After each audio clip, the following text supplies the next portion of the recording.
विश्व में आर्थिक मंदी भी एक एहसास हो रहा है, चाहे वो यूरोप की तरफ हो, अमेरिका की तरफ हो, इंडस्ट्री हो, स्टॉक मार्केट हो, मेटल्स के अंदर हो। आपके देखे इसमें कहीं सुधार आने की संभावना है भी, या ऐसा ही सब चलता रहेगा? देखिए, अभी जो आर्थिक मंदी है, ये बहुत बड़ी आर्थिक मंदी आने वाली है और उसमें जो कमजोर कंट्रीज है वहां पे ग्रह युद्ध होगा आर्थिक मंदी के कारण। तो आर्थिक मंदी को युद्ध का आउटकम है। इस टाइम जो है, जी। आप अगर देखेंगे तो विश्व में बादल जो छाए हुए युद्ध के हैं, वो ये युद्ध जो है आपका 13 मई से लेकर 13 अक्टूबर के बीच में जो है अपने टाइम उसमें होगा। This can be converted into world war 3। तो क्या भारत देश का भी युद्ध जो है इसी 13 मई और 13 अक्टूबर के बीच बताया गया कि इंडिया पाकिस्तान का वॉर का भी संभावना बनते हुए आपको दिख रहा है? जगत के अंदर जो कोरोना के बाद कोई बीमारी आती है तो वो जल आधारित होगी, जिसको वाटर बोर्न डिजीज होगा। तो जो सिचुएशन अभी ईरान के अंदर है, ईरान जिस तरह से, ईरान इजराइल अमेरिका की वॉर चल रही है और एक दूसरे के डिसैलिनेशन वाटर प्लांट्स पे ही हमला कर रहे हैं, क्या कोई संभावना ऐसी है कि वहां से इस चीज का स्टार्ट हो? इंडिया और चाइना अब जो है आने वाले वक्त में सुपर पावर की ओर अग्रसर है। कुछ जैसे बताते हैं कि चाइना के भीतर की स्थिति भले आ नहीं रही है बाहर, लेकिन चाइना का समय भी कोई पॉजिटिव मतलब लाइट में नहीं बताया जाता है कि संघर्ष वहां पर भी आंतरिक संघर्ष है चाइना का।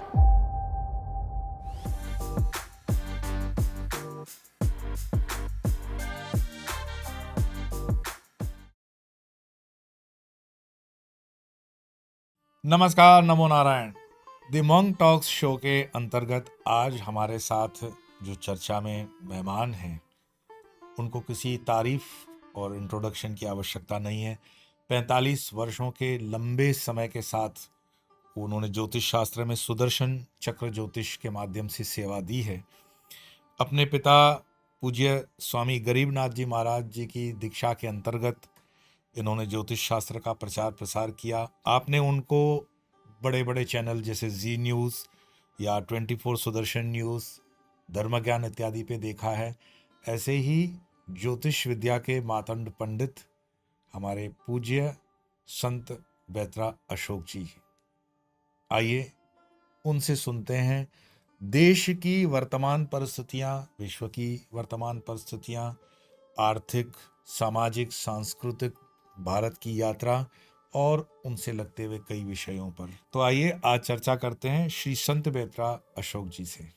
तो सबसे पहले बहुत बहुत स्वागत संत बैतरा जी आपका, और बहुत बहुत धन्यवाद कि आपने हमारे निमंत्रण को स्वीकारा है। और आज इस, मैं तो उसको सत्संग ही कहूँगा, क्योंकि अक्सर क्या है, जो अभी पैनिक सिचुएशन है पूरे जगत की, हर एक को डर लगा हुआ है कि जो मिडल ईस्ट में है, जो अमेरिका में है, जो ऑस्ट्रेलिया न्यूजीलैंड है, यहाँ तक कि भारत देश पे भी हम बात आएंगे।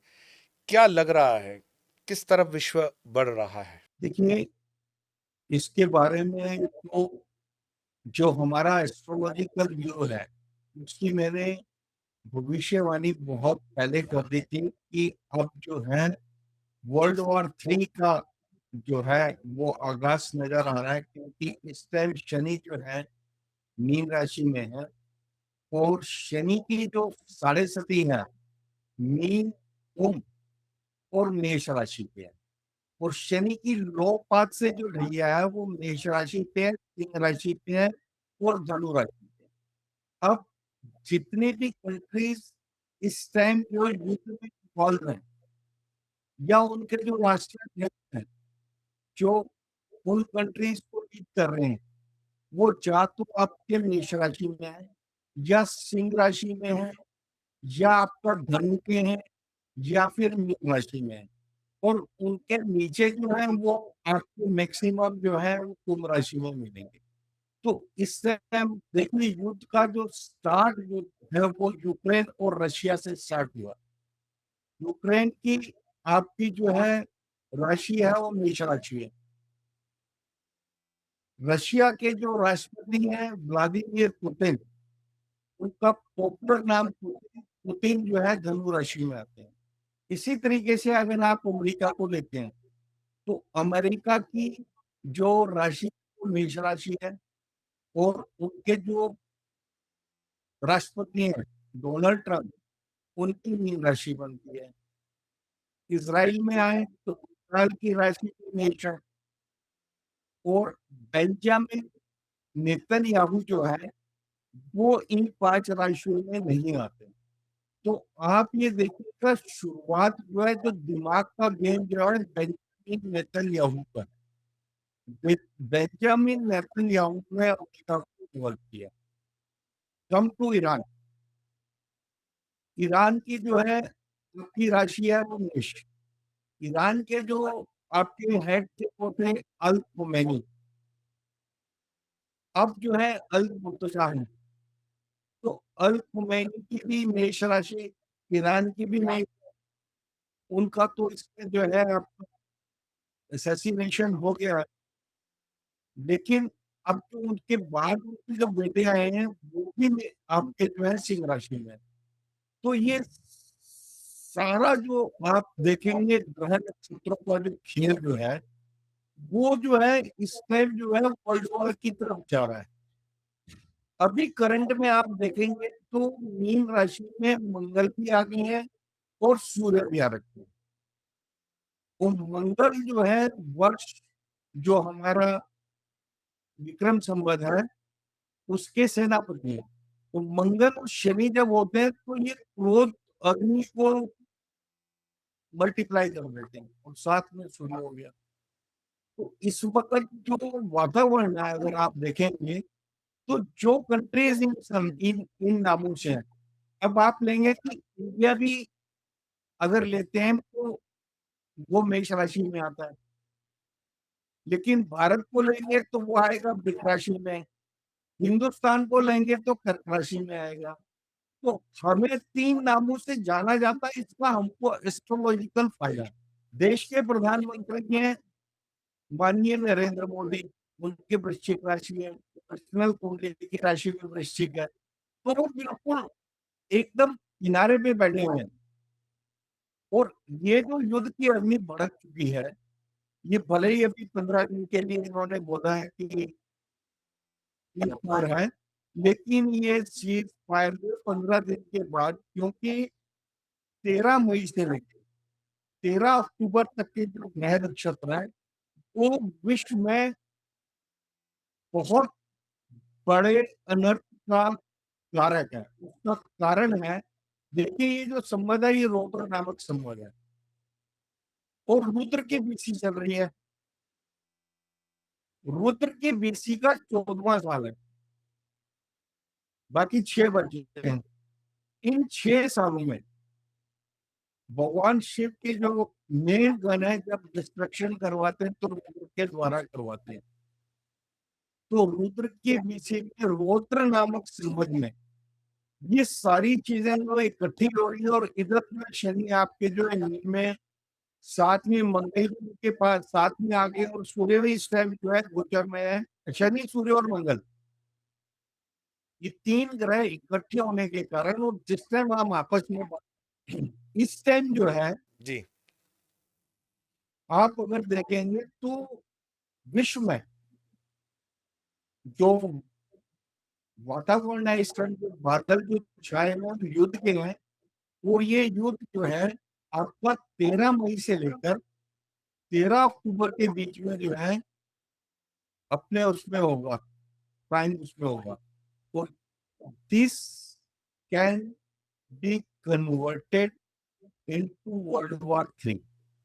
लेकिन मैं पिछले दिनों मेरा मतलब एक ये रहा है कि हमारे साथ जितने भी लोग जुड़े हुए हैं एक क्लैरिटी के साथ अलग-अलग जितने भी इसके निष्णांत लोग हैं, एक्सपर्ट लोग हैं, मेरी पीवीआर जी से बात हो रही थी और भी कई ज्ञानी पुरुषों से बात चल रही है। तो क्या भारत देश का भी युद्ध जो है इसी 13 मई और 13 अक्टूबर के बीच एक बताया गया कि इंडिया पाकिस्तान का वॉर का भी संभावना बनते हुए आपको दिख रहा है?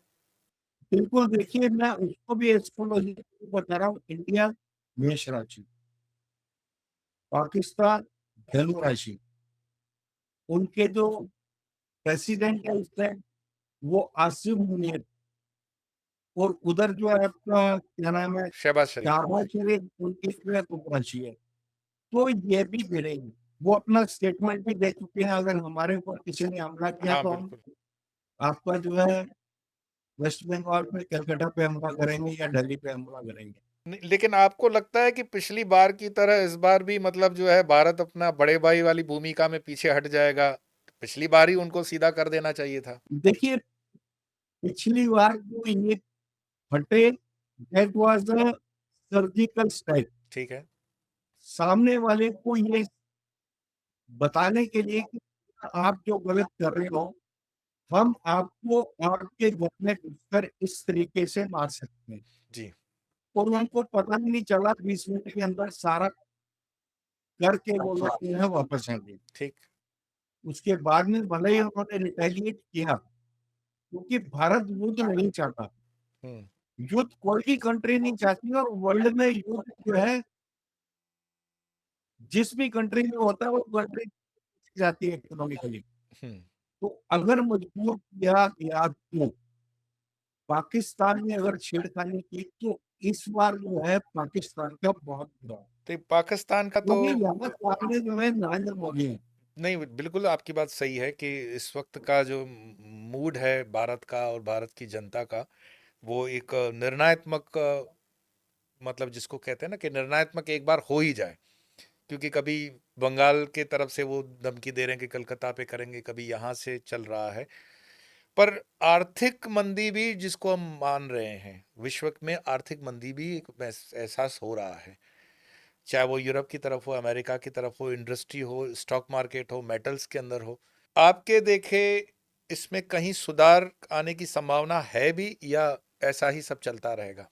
देखिए, अभी जो आर्थिक मंदी है, ये बहुत बड़ी आर्थिक मंदी आने वाली है। अच्छा, और और आने उसमें वाली है। जो कमजोर कंट्रीज है वहां पे गृह युद्ध होगा आर्थिक मंदी के कारण। हम्म। तो आर्थिक मंदी को युद्ध का आउटकम है। जी। लेकिन मैं ये कहूँ संत बेत्रा जी कि ये हुआ डायग्नोसिस किया बीमारी का कि अभी ग्रहचारी ऐसी है, परिस्थितियां ऐसी हैं। मैं अगर व्यक्तिगत एक जिसे साधक के दृष्टि से, आध्यात्मिक दृष्टि से पूछें, तो सामान्य जन के उपचार हेतु आप मतलब इसमें क्या कहना चाहेंगे कि अपनी परिस्थितियों को इंडिविजुअली भी अगर अच्छे तरह से स्ट्रेस या जिसको डिप्रेशन वगैरह इंडिविजुअल होता है उसमें से निकलने का रास्ता क्या है? ये तो देश राजनीति अपनी जगह पे सही है, पर ज्योतिष शास्त्र के ही माध्यम से या और कोई जिसमें आप सजेशन देना चाहें तो क्या इलाज उसमें बताएंगे कि इन चीजों से कैसे निजात देखिए, मैं आपको बताऊं कि आपने एक वर्ड यूज किया, डिप्रेशन। हो? जी। ये जो युद्ध है, इसका डिप्रेशन, डिप्रेशन कोई बीमारी नहीं है। हम्म। जब भी हम किसी चीज के लिए कॉन्स्टेंटली सोचते हैं, लगातार किसी चीज पे फोकस करते हैं, भले ही हम अपने बच्चे की शादी के लिए परेशान हैं, जी। भले ही बिटिया की शादी के लिए परेशान हैं, या व्यापार आपका ठीक नहीं चल रहा, आप लगातार देख रहे हैं कि आपके पास पैसे का इंतजाम नहीं हो रहा, इसीलिए सोच रहे हैं। तो जब हम कंटिन्यूअली किसी चीज के लिए सोचते हैं तो सामने वाले की बात हमें समझ नहीं आती। हम्म। वो ये जज करता है कि सामने वाला बंदा जो है डिप्रेशन में है, किसी अवसाद में है। जी। डिप्रेशन ऐसी कोई बीमारी नहीं है। अब यूथ का डिप्रेशन क्या है? हर एक आदमी यूथ के बारे में सोच रहा है।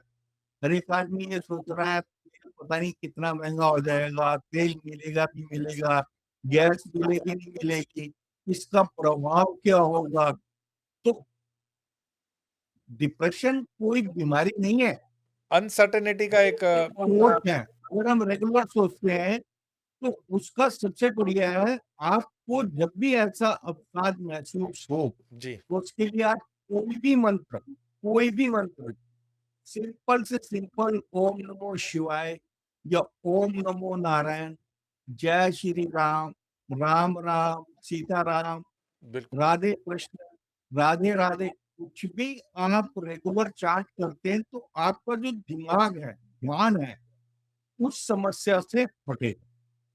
द मोमेंट आपका ध्यान जो है, जो आप रेगुलर सोच रहे हैं, उस समस्या से हटते हैं, you are free from depression.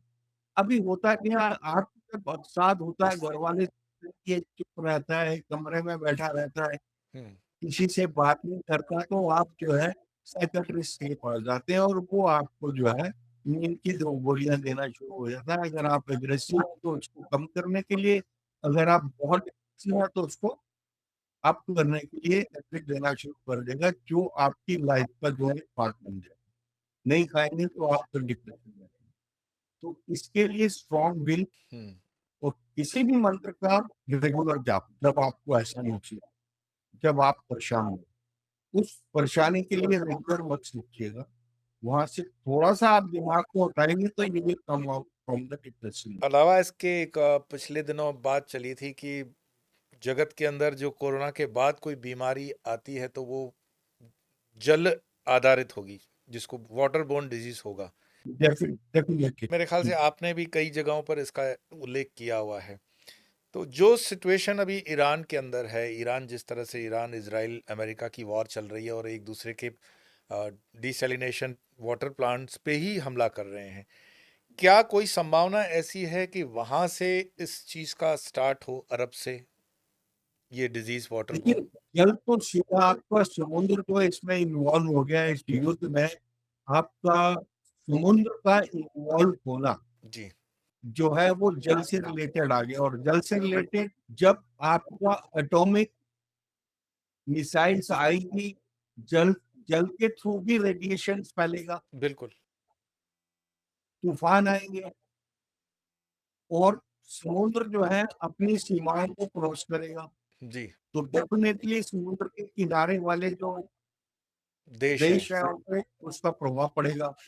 अब जो सिर्फ डिपेंडेंट ही समुद्र के पानी को आपका प्योर करके उस पानी को, जल को ग्रहण करते हैं, जितनी भी अर्बन कंट्रीज हैं, अगर उनके प्लांट पे अगर अटैक हो जाएगा तो डेफिनेटली जल से बहुत ज्यादा वो लोग जल के कारण ग्रस्त हो जाएंगे। जल, वायु ये नहीं आपको मिलेगी तो मानवता को बहुत बड़ा कष्ट। लेकिन ज्योतिष शास्त्र को आधार बनाते हुए आपको दिख रहा है कहीं कि इस तरह की इतनी बड़ी जान हानि इसमें हो सकती है बहुत कम समय के अंदर? समुद्र से रिलेटेड, जल से रिलेटेड तो आपका तूफान, जल से रिलेटेड ज्वार भाटा के कारण समुद्र के किनारे रहने वाली सिटीज में प्रॉब्लम आ सकती है। लेकिन इतना बड़ा जो चेंज आएगा वो एटॉमिक वार के बाद आएगा, जिसमें जो मानव जाति का जो नुकसान होगा वो ज्यादा से ज्यादा जो है एटॉमिक रेडिएशंस के कारण होगा, जिसकी मैं भविष्यवाणी कर चुका हूँ। नेक्स्ट थ्रेट जो है एटॉमिक रेडिएशन। ये समय सीमा आप कौन सी बता रहे हैं? मतलब ये जो रेडिएशन वाला साल जैसे 2026 में अब है, तो ये कब होने की आप गणित ले रहे हो? लेकिन ये 13 मई से लेके 13 अक्टूबर के बीच का समय ऐसा है, इसमें से अमेरिका ने जो इस युद्ध में जो कूदा है, ये अपने आप को बाहर नहीं निकाल पाए। ये थोड़े-थोड़े पीरियड के जो सीज़ फायर दे रहा है, ये एक वो मज़ाक बन गया है। अल्टीमेटली फाइनली ईरान पीछे नहीं हटेगा। आपने उनके सुप्रीम लीडर को मारा है युद्ध में, और वो डेलिबरेटली मारा है। कह के मारा, और आप कह रहे हैं कि हमने उसको मार दिया, तो वो रिटेलिएट तो करेंगे। ईरान का जो है आपका टारगेट है वो है इज़राइल। बिल्कुल। फर्स्ट टारगेट जो है वो इज़राइल है। सेकंड टारगेट जो है फिर उसके बाद इंडिया बनता है। ओके। अगर आप इसको एस्ट्रोलॉजी या अपने धर्म शास्त्रों के हिसाब से देखते हैं तो ये सब लिखा हुआ है। हिजरी 1400 में जो है आपका जो है ये साफ क्लियर लिखा हुआ है कि इस्लाम जो है का कर्म जो है बिल्कुल नीचे आएगा, और उसमें सबसे पहला युद्ध जो होगा इस्लाम, ईसा और मूसा के बीच में होगा। जी। ईसाई धर्म को मानने वाले और इस्लाम धर्म को मानने वालों के बीच में ये युद्ध होगा, और बहुत हैवी रिस्ट्रिक्शन होगा। हम्म। अभी जो आप देखिए 1447 हिजरी चल रहा है, 26 जून के आसपास जो है 1448 स्टार्ट हो जाएगा। तो you are in the mid of that 50 साल के आसपास जो है, तो वी हिजरी 1450 पे पहुंच जाएगी। तो ये 1500 से पहले-पहले बहुत हैवी रिस्ट्रिक्शन होना। ये इसके अंतर्गत कई जो ज्योतिष शास्त्री कह रहे हैं कि जो अभी सुपर पावर अमेरिका है वो उसका सुपर पावर वाला दर्जा तो चला ही जाएगा, कहीं भारत, चाइना और अमेरिका। तो उसमें आप भारत देश का तो हम हमेशा कहते ही हैं कि उदय काल आ रहा है, पर इस बीच में आप चाइना को कहाँ देखते हो? क्या चाइना के अंदर कोई इंटरनल सिविल वॉर या ऐसा कोई सिचुएशन डेवलप हो सकता है? देखिए, अगर आप इसको करेंटली देखते हैं, इनमें आपका जो है यूके जो है एक किस्म से खत्म हो गया है। उससे पहले वर्ल्ड वॉर सेकंड से पहले UK was the main super power. जी। लेकिन वो इस तरीके से युद्धों में उलझा और उसके बाद में उसको एक-एक करके जितने कंट्रीज़ पे उनका कंट्रोल था वो छोड़ने पड़े उनको उनको स्वतंत्र करना पड़ा। जी। ये वाला युद्ध जो है ये आपका जो है आर्म्स का आर्म्स के जो टॉप के डीलर हैं, वो ये चाहते थे कि किसी तरीके से युद्ध हुआ और उनका जो एम्यूनेशन बना हुआ है, आर्म्स बने हुए हैं वो बिके। हुँ। लेकिन गलती से अमेरिका खुद बीच में कूद गया। अमेरिका के कूदने के पहले अमेरिका ने रशिया को परेशान किया यूक्रेन के थ्रू, अब रशिया अमेरिका को परेशान करेगा। फाइनली ये सारी पावर्स आपस में लड़ेंगी, तो इसका फ़ायदा तीसरा लेगा। या तो इंडिया सुपर पावर बनेगा, इंडिया और चाइना अब जो है आने वाले वक़्त में सुपर पावर की ओर अग्रसर है। लेकिन कुछ जैसे बताते हैं कि चाइना के भीतर की स्थिति भले आ नहीं रही है बाहर, लेकिन चाइना का समय भी कोई पॉजिटिव मतलब लाइट में नहीं बताया जाता है कि संघर्ष वहां पर भी आंतरिक संघर्ष है चाइना का। डेफ़िनेटली चाइना जो है ना उसको 18 बॉर्डर पे लड़ना है। 18 बॉर्डर। इंडिया को सिर्फ जो है एक बॉर्डर आपका बांग्लादेश और आपका पाकिस्तान का है। हम्म। ये छोटे-छोटे कंट्रीज़ हैं वो कुछ नहीं बिगाड़ सकते। राइट। लेकिन चाइना जो 18 बॉर्डर पकड़ेगा, तो चाइना का विघटन होगा और भारत जो है, ये जो है पूर्व बनेगा और इसका एक्सपेंशन भी होगा। तो आने वाला समय जो है ये थर्ड वर्ल्ड वॉर के बाद आप देखेंगे कि भारत इंडिया की जो पोज़ीशन होगी that will be on the top. उसका रीज़न है, इस टाइम हमारे पास जो लीडरशिप है, जी। उनका जो विज़न है, वो उस टाइम सबसे टॉप पे है और मोदी जी को इस टाइम जो है आप देखिएगा ये वर्ल्ड वार में कन्वर्ट होते ही ये पोज़ीशन जो है जब वर्स्ट हो जाएगी तो मोदी जी का इंटरवेंशन ही इसको जो है शांत करवाएगा। जो ये कहा जाता है कि मोदी जी का जो टाइम है 2027 के अंतर्गत थोड़ा सा चेंजिंग फेस है भारत का नेतृत्व, आप मानते हैं कि ऐसा मोदी जी का समय? देखिए मोदी जी के लिए मैंने 14 मई 2014 में ये भविष्यवाणी कर दी थी इलेक्ट्रॉनिक मीडिया और आपका जो है पेपर मीडिया में, प्रिंट मीडिया में कि मोदी जी जो है अगले 15 साल तक देश के प्रधानमंत्री रहेंगे और वो भविष्यवाणी अगर आप देख रहे हैं तो अभी अक्षरशः सत्य सिद्ध होती जा रही है। हम्म।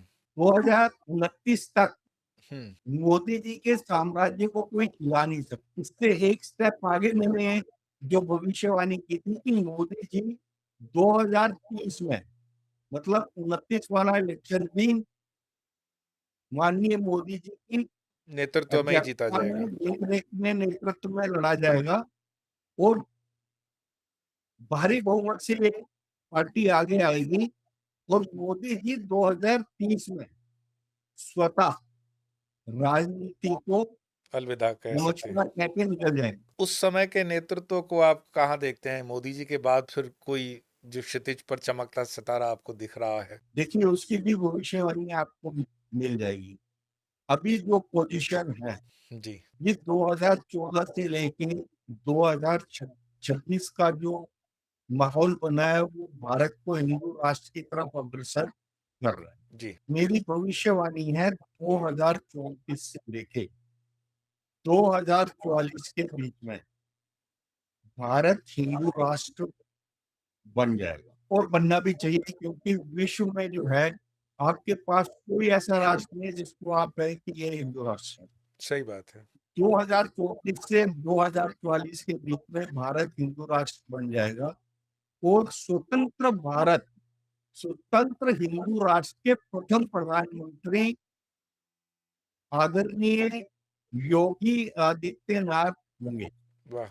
ये मेरी 5 साल पुरानी भविष्यवाणी है, आपको जो है इलेक्ट्रॉनिक मीडिया पे मिल जाएगी। मैंने कई बार आपको ये कहते हुए सुना है, और इस बात का हमें भी मतलब आनंद है कि भारत के हजार वर्ष के जो गुलामी के हम मानते हैं, सनातन धर्म का जो हमें झेलना पड़ा आक्रांताओं की वजह से, विदेशी आक्रमणों की वजह से, ये समय आ रहा है। विवेकानंद जी ने भी कहा, अरविंदो घोष जी ने कहा, और विज्ञान भी इस चीज को करता है।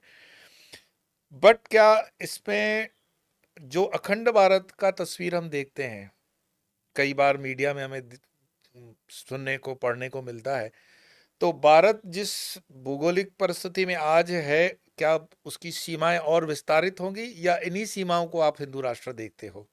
देखिए, भारत की सीमाएँ जो हैं बढ़ेंगी, लेकिन देखिए मैं आपको एक चीज़ बताता हूँ, कुदरत ने जो करना होता है वो पहले किसी के मुँह से निकल जाता है। भारत के प्रधानमंत्री आदरणीय मोदी जी ने जी। पहला बीड़ा जो ये पहला वर्ड जो बोला था सफाई का, सफाई अभियान, गंदगी को साफ करना है।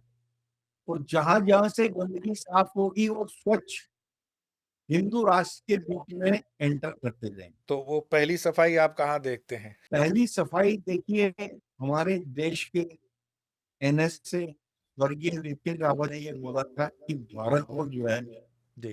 2.5 फ्रंट पे लड़ना पड़ेगा। 2 फ्रंट तो हमको साफ नज़र आते हैं, जो जी। 2.5 फ्रंट है, आधा फ्रंट जो है वो हमारे इंटरनल इंटरनल। भारत के अंदर में जो देशद्रोही हम्म।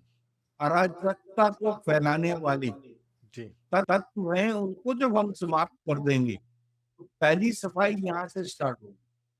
आप देखिएगा कोई भी व्यक्ति कितनी भी परेशानी हो, घर में कितनी भी लड़ाई हो, वो अपने घर में आग नहीं लगाता। अपने घर के सामान को फेंकता नहीं है, तोड़ता नहीं है। इसी तरीके से हमारा घर जो है हमारा राष्ट्र है, भारत।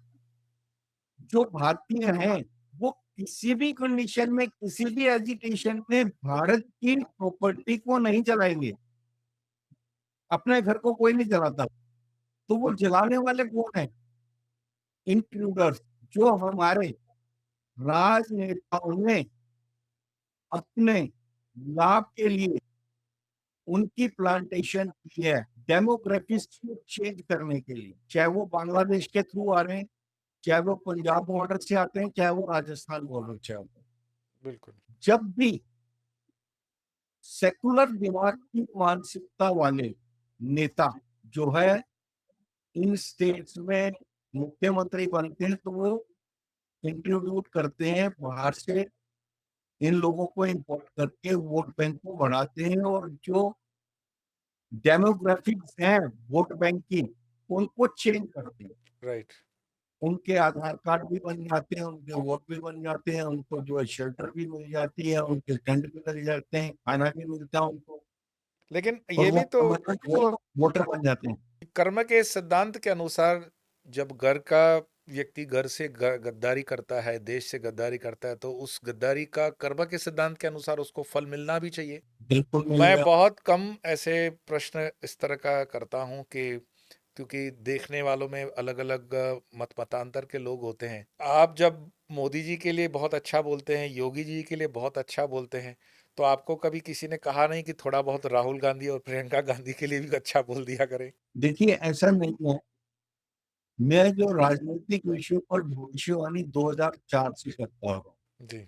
2004 में मेरी जो भविष्यवाणी थी, उसमें मैंने स्पष्ट शब्दों में बोला था कि एम इनिशियल का व्यक्ति, एस इनिशियल के व्यक्ति, एम इनिशियल के व्यक्ति को प्रमोट करेगा और प्रधानमंत्री जो है एम इनिशियल का होगा। जी। तो 12th आवर तक माननीय सोनिया गांधी जी प्रधानमंत्री की तैयारी कर रहे थे पद की, बिल्कुल।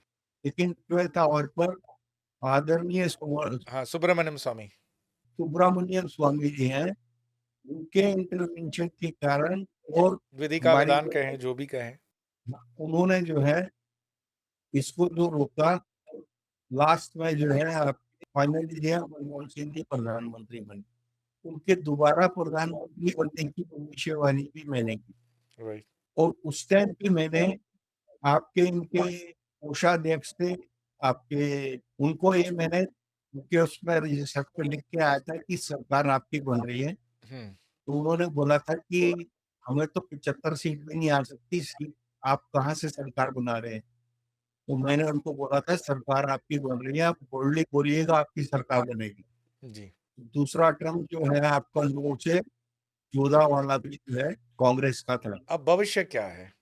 उससे पहले राजस्थान की भविष्यवाणी जो मैंने की थी 120 सीट की, जिसमें वसुंधरा राजे सिंधिया जो बनी थी राइट। मुख्यमंत्री, और इस तरीके से बाइक नेम की भविष्यवाणी भी मैंने की है कि ये मुख्यमंत्री बनने जा रहे हैं या ये प्रधानमंत्री बनने जा रहे हैं। रही बात आप राहुल गांधी की जो आप बात कर रहे हैं, देखिए राहुल गांधी जी के द्वादश भाव में नीच का शनि है और द्वितीय भाव में उनका बुध आदित्य योग है, साथ में मंगल भी है। बुध आदित्य योग के कारण वो हाइलाइट्स में तो रहते हैं, कैमरे का फोकस तो उनके ऊपर रहता है, लेकिन नीच के शनि के कारण वो जो तैयारी करके आते हैं, मैं क्या बोलूंगा, वो बिल्कुल विपरीत उसका हो। उलट जो है उनके मुंह से निकल जाता है। शनि उनकी मति को भ्रमित कर देता है राइट।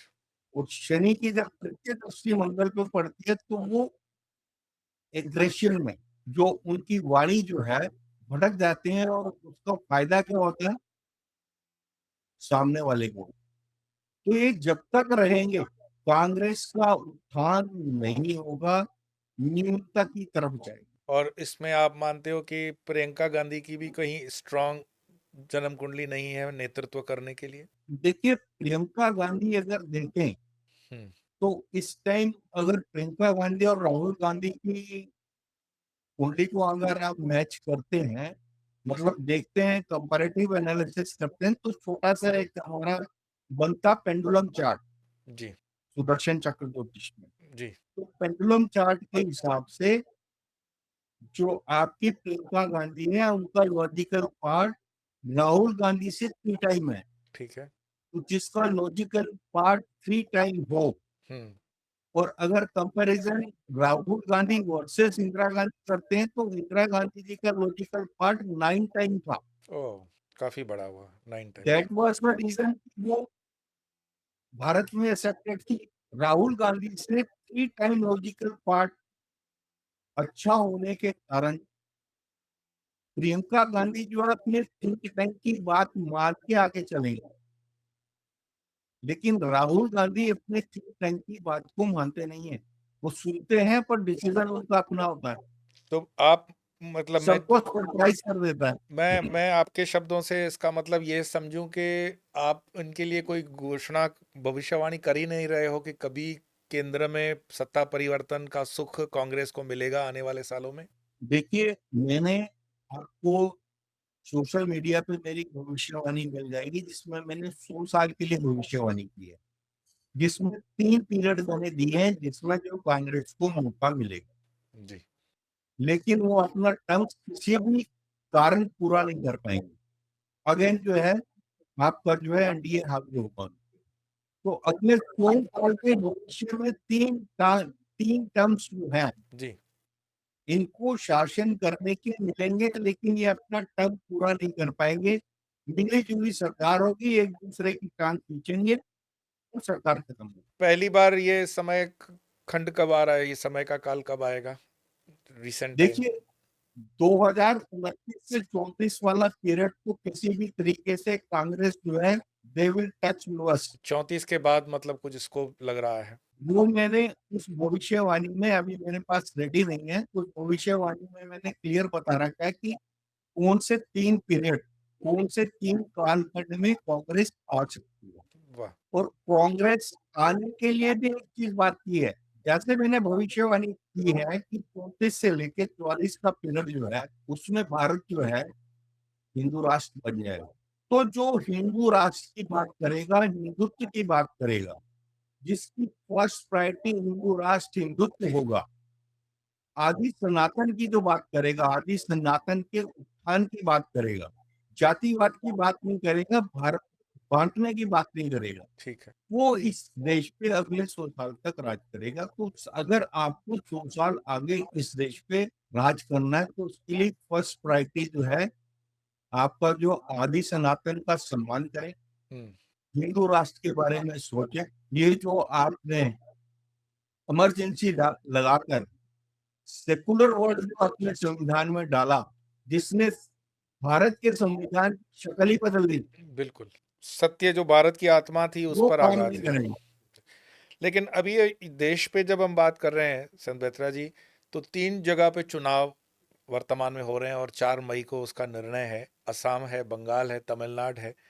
तो सबसे ज़्यादा जिस पे चर्चा हो रही है वो बंगाल और असम। मैं बंगाल पे ही विशेष पूछना चाहूँगा क्योंकि बंगाल की स्थिति इन दिनों पूरे देश में चर्चा का विषय है।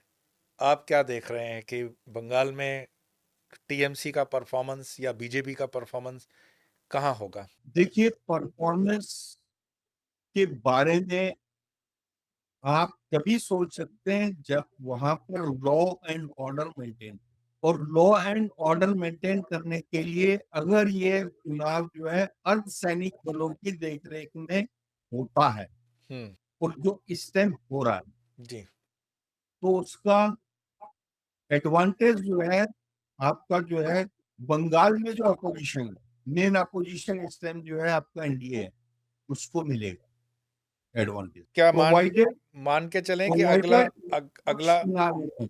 अगला यानी मुख्यमंत्री क्या मान के चलें कि अगला बंगाल का जो मुख्यमंत्री होगा वो एनडीए से होगा? डेफिनेटली एनडीए से होगा। और असम के विषय में भी बताया जा रहा है कि बीजेपी ने परफॉर्म अच्छा किया हुआ है, जो इलेक्शन का सर्वे वगैरह थोड़ा बहुत। असम भी क्लियरली बीजेपी लेके जाएगी। और जो तमिलनाडु के अंदर चेंजेस हैं, हालांकि मैं इस चीज़ पर मतलब मेरा कोई विशेष अध्ययन नहीं है तमिलनाडु पर तमिलनाडु के चुनाव परिणामों पे आप क्या कहना चाहेंगे? एनडीए का कुछ वहाँ पे दिख रहा है, अकाउंट करता हुआ? एनडीए की स्थिति बहुत इम्प्रूव होगी वहाँ। क्योंकि वहाँ पर भी कई बार समाचारों के माध्यम से जो चीज़ें मिलती हैं वो एंटी एक कहते हैं ना कि मेजॉरिटी को दबाने वाले ही मतलब षड्यंत्र ज़्यादा होते हैं और वो एक राजनीतिक वहाँ की मजबूरी भी हो सकती है। पर कुल मिलाकर के भारत के ओवरऑल बीजेपी के नेता हों या कांग्रेस के नेता हों, आपने हर एक के विषय में बहुत अच्छी अच्छी प्रिडिक्शंस की हुई है। क्या भारत का जो आर्थिक स्थिति है जिसको हम कहते हैं कि विश्वगुरु, ज्ञान की दृष्टि से तो विश्वगुरु हैं, पर भारत संसाधनों की दृष्टि से, आर्थिक दृष्टि से आपको लगता है कि अपने आप को विश्वगुरु वाली पोजीशन में आर्थिक तरीके से भी स्थापित कर पाएगा, इतनी बड़ी जनसंख्या और इतना बड़ा? देखिए, आप 2016 से पहले की पोजीशन देखिएगा भारत की। जी। हमारे देश में जितनी ऑर्डिनेंस फैक्ट्रियां थी, एक एक करके उनके शटर क्लोज हो रहे थे। उसका रीजन था एमुनेशन। आप जितना बाहर से इंपोर्ट करेंगे उसमें जो है आपका स्पीड मनी, यानी कि फैसिलेशन अमाउंट या आपका जो कट होता है, उसके कारण उस टाइम की जो सरकारें थी वो चाहती थी कि भारत में एमुनेशन बनाने की जरूरत ही नहीं है। Even they wanted to import the bullets also. Almost जितनी आपकी डिफेंस की फैक्ट्री है उनमें ताले लग रहे थे। जी, बिल्कुल। आज पोजीशन गया, आज तो भारत एक्सपोर्ट कर रहा है, मतलब डिफेंस इक्विपमेंट में हमने बिलियंस ऑफ डॉलर मेजर का एक्सपोर्ट हो रहा है। आपकी जो हमारी गन्स है, आर्टिलरी में भी बड़ी हैवी गन्स है, वो भी एक्सपोर्ट हो रही है। तो सबसे बड़ी चीज जो है इसमें, जो आपकी इंटेग्रिटी है ना, अब मोदी जी फक्कड़ इंसान है, जी, वो देश की सोचते हैं। ठीक। यहाँ से इंटेग्रिटी क्लियर है कि देश की उन्नति करनी है, आर्थिक उन्नति होनी चाहिए। मेरे देश का एक एक व्यक्ति जो है हुँ। वो आर्थिक रूप से सुदृढ़ होना चाहिए। आर्थिक दृष्टि से संबेत्रा जी हम समृद्ध हो जाएं, लेकिन आर्थिक के साथ साथ सांस्कृतिक और धार्मिक भी समृद्धि उतनी आवश्यक है। क्या कारण रहा कि 75 वर्ष में हम अपनी गौ माता की भी रक्षा के लिए कोई ऐसा राष्ट्रीय लेवल का विधेयक नहीं ला पाए जहां पर गाय को हम संरक्षित कर पाए, एक राष्ट्र माता का दर्जा दे पाए? क्या आप देखते हो कि वो भारत जब हिंदू राष्ट्र होगा तभी ये संभव है, अभी फिलहाल ये संभावना नहीं दिख रही? बिल्कुल। अभी जो है, देखिए, सबसे पहले जो ये जो हमने जो वस्त्र पहन रखा है ना, जी। इस वस्त्र पहनने के बाद इसकी लाज रखने के लिए हमें जो है देश को जगाना है। बिल्कुल सही बात। संस्कृत जो आपके विचार हैं, उनमें बहुत बड़े हुँ, बदलाव की ज़रूरत है। हमारा जो यूथ है, उसको जो है राष्ट्र के प्रति, अपने धर्म के प्रति, गौ माता के प्रति आदर, सम्मान करना जो है। अब देखिए, मोदी जी के कारण हमारे यूथ जब बाहर जाते हैं तो उनको लगता है कि नहीं भई हमारे देश में कोई बंदा है, बिल्कुल। उनको पूरा सम्मान मिलता है जी, कि ये इंडिया से आया है। पहले आप सी कैटेगरी में काउंट होते थे, अब आपको ए कैटेगरी कैटेगरी में रखा जाता है। तो ये बदलाव बहुत ज़रूरी है। अब हमारा पड़ोसी है आपका नेपाल, वहाँ पे वो हिंदू धर्म के प्रमोशन के लिए जी। आपका जो है एजुकेशन सिस्टम को चेंज करने जा रहे हैं। हुँ, ये जो कॉन्वेंट कल्चर है उसमें से निकाल रहे हैं। राइट। हमारे यहाँ भी जब आस्ता-आस्ता गुरुकुल कल्चर आएगा, हुँ, मैं ऐसे लोगों को मेरे संपर्क में जिन्होंने अपने बच्चों को गुरुकुल में डाला है, इंग्लिश मीडियम में डालने के बजाय। वाह! They people are very well off. वो इंडिया के टॉप के स्कूल में बच्चों को डाल सकते हैं, रूम स्कूल में डाल सकते हैं, लेकिन उन्होंने जो है वृंदावन भेजा बच्चे को। क्योंकि जो व्यक्ति अगले 50 साल को दिमाग में रख के काम करता है, उसके एक्शन वही होंगे जो उन्होंने लिए हैं।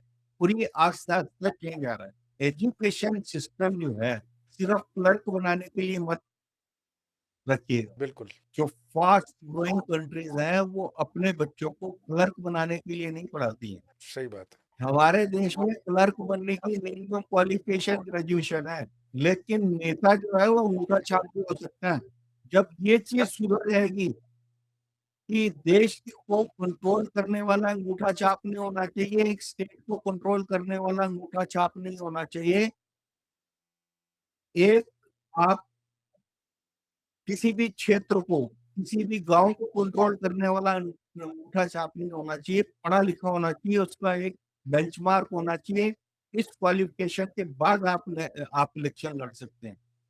तो देश में बहुत बड़ा बदलाव आएगा। ये भविष्य का जिसका हम बदलाव की ये कल्पना कर रहे हैं, लेकिन वर्तमान का जो भ्रष्टाचार लेवल है, चाहे वो ग्राम पंचायत से लगा कर के ऊपर मिनिस्ट्रीज़ तक हों, ये बात सही है कि मोदी जी के सरकार में रहते हुए बहुत कुछ भारत देश की उन्नति हुई। लेकिन ये भी देखा गया, ये हम ही तो हैं 80-90% जो हिंदू हैं, वही तो संस्थाओं में भी तो वही हैं। तो ये जो देश का चरित्र है, धर्म के आधार पर भ्रष्टाचार करना, तो ये व्यक्ति का खुद का निर्णय होता है कि भ्रष्टाचार करना है कि नहीं करना है। इसके लिए सरकार की नीति तो नहीं होती है कोई। चरित्र निर्माण के लिए आप भारत देश गुरु स्थान पर, भारत देश आर्थिक भी स्थान पर, क्या भारत उस लेवल पे चरित्रवान देश भी आपको दिख रहा है? देखिए, आज की पोज़ीशन को लें, आपने पिछले 70-75 साल के उसको शासनकाल को देखिएगा और आज के को देखिएगा। अगर आप कंपेयर करते हैं तो आप भारत को विश्व गुरु की सीट पर क्यों कह रहे हैं? क्यों आपको नज़र आ रहा है? क्योंकि इस टाइम जो आपके टॉप हेड हैं, उनकी इंटेग्रिटी कहीं से भी डाउटफुल नहीं। जी, वो कहाँ से आए हैं? किस कैडर से आए हैं? चरित्र का निर्माण हिंदुस्तान में कहाँ पे होता है? मेरी पिछली वीडियो में मैंने ये साफ बताया कि अगर आपको देश से भ्रष्टाचार मिटाना है, जी, जैसे बाकी कंट्रीज़ में, नेबरिंग कंट्री में, पाकिस्तान में सबसे भ्रष्ट वहाँ की जो है सेना है। बिल्कुल सही। अगर आप ये चाहते हैं कि आपके देश में भ्रष्टाचार का पूर्णतः उन्मूलन हो, तो चरित्रवान व्यक्ति ही ऊपर आए। अब हमारे देश की राजनीति में जो गुंडा तत्व थे, जी, जो क्राइम करके आते थे, हुँ, जिन्होंने एक साथ 40-45 राजपूतों को लाइन में खड़ा करके गोलियों से भून दिया। उनको आपने टिकट दे दिया क्योंकि भई ये पॉपुलर हो गए हैं, तो ये जो है जीत सकते हैं। हुँ, आप कानून को हाथ में नहीं ले सकते कहीं पे भी। तो ऐसे लोग जब किसी भी तरीके से पॉपुलर होके राजनीति में आते हैं तो उनका चरित्र क्या होगा? पैसे पैसे के लिए आए हैं। आपको वाक़ई में अगर चरित्र चाहिए, हुँ, तो आपको चरित्रवान जी, संस्थाओं के टॉप शॉट को राजनीति में लाना पड़ेगा। ये तो अभी वर्तमान की परिस्थिति में तो ऐसा मुझे लग रहा है कि थोड़ा समय लगेगा। नहीं, इट विल टेक टाइम। देखिए, कोई भी करेक्शन होता है स्टार्टिंग में बहुत बुरा लगता है। जब भी आप किसी चीज को करेक्ट करते हैं तो स्टार्टिंग में हर एक आदमी उसको झेलता नहीं है। ये राष्ट्रीय तंत्र जो है इसको एक्सेप्ट नहीं करेगा। मैं वही पूछ रहा हूँ कि आपने जिस आर्मी की बात की, क्या भारत के अंदर आर्मी तंत्र या मार्शल लॉ की कहीं संभावना आपको दिखती है? क्योंकि डिसिप्लिन में तो नहीं, नो, नो वियर, भारत की डेमोक्रेसी में ये इतनी जल्दी नहीं आ सकता। नहीं, नहीं आ सकता। ये तो हमारी अपनी विचारधारा मतलब जो है पॉजिटिव है।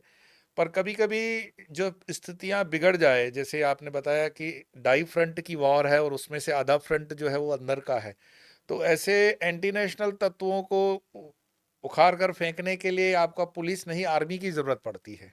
जब भारत के विषय में हम बात करते हैं तो एक घर्षण का काल हो सकता है, आंतरिक घर्षण का भी कुछ काल बीच में बताया जाता है। तो उस दौरान भी क्या भारत की कोई सेना की कार्रवाई आप नहीं देख रहे हैं इसमें? देखिए, सेना इन चीजों को कंट्रोल करेगी। कश्मीर में सेना ने ही कंट्रोल किया है। लेकिन आप ये नहीं कह सकते किसी पॉकेट को तो सेना कंट्रोल करेगी, और बिना सेना के हम इन चीजों को कंट्रोल नहीं कर सकते। बातों के भूत बातों से नहीं मानते, कितना भी प्यार, कितना भी उनको आप फैसिलेट कर दीजिएगा, जिसके दिमाग में गंदगी है वो उस चीज को नहीं समझेगा। तो उसका समझाने के लिए जो है army is the best solution. But ऐसा कभी नहीं हो सकता है कि पूरे इंडिया में मार्शल लॉ लगे, पोजीशन ऐसी हो जाए, क्योंकि ये पॉकेट में जो चीजें हैं ये आस्ते आस्ते सुधर जाएगी। मैं भी यही कामना करता हूं कि जिस विधायक मेंटलिटी के साथ, विचारधारा के साथ, पॉजिटिविटी के साथ आप और हम मिलकर बात कर रहे हैं, वो भारत माता के लिए वरदान साबित हो। बहुत बहुत धन्यवाद संत अशोक बैत्रा जी, बहुत बहुत आपका धन्यवाद है। और मैं चाहूँगा कि आपके बहुत से चाहने वाले आपको इस माध्यम से पहली बार हमारे साथ देख रहे हैं, और बारंबार हम मिलें, और जो भी विषय राष्ट्र को लग के हैं, संस्कृत को लग के हैं, संस्कृति बिल्कुल, को है, बिल्कुल, बिल्कुल। बोले। बहुत बहुत धन्यवाद। स्वामी जी, आपका बहुत बहुत शुक्रिया। आपको, आपके शुक्रगुजार हैं जो आपने ये वार्तालाप जो है अपने सब दर्शकों के सामने लाए हैं। इससे देश का कल्याण होगा, देश की सोच बदलेगी। हमारे जो युवा वर्ग है उनकी सोच बदलनी चाहिए, देश के बारे में सोचें। अगर कोई किसी भी तरीके से आपके घर को खराब करता है या आपके राष्ट्र में गलत करने की कोशिश करता है तो उसका जो है, उसको माकूल जो है कानून के तहत जवाब मिलना चाहिए। बिल्कुल। और यहीं से ही हम एक पॉजिटिव विचार देकर के आगे मिलेंगे। बहुत बहुत धन्यवाद। नमो नारायण। नमस्कार।